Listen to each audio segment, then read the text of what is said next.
আমার মোবাইলে যে বিল্ডিংটা দেখতেছেন এই বিল্ডিংটা কিন্তু আজকে না, আজ থেকে 200 বছর হয়েছে এই বিল্ডিংটার।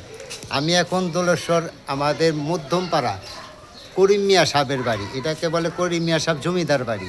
আমাদের ক্যানিগঞ্জের জমিদারা ছিল এই করিম মিয়া সাহেব। এই করিম মিয়া জমিদার বাড়িতে আমি এই ভিডিওটা করতেছি।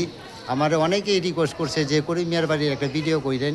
এই যে মাজার ভাইদের বাড়ি, এই বাবর আলী সাহেবের বাড়ি, হ্যাঁ, এই যে রাজা মিয়া সাহেবের বাড়ি, করিম মিয়ার বাড়ির মাঝখানে খারাপ ভিডিওটা করতেছি।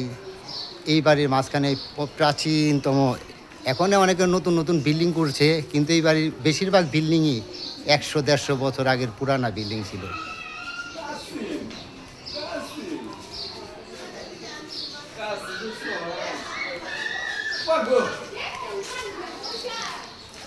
যাক, আপনারা এই বাড়ি সবার জন্য দোয়া করবেন।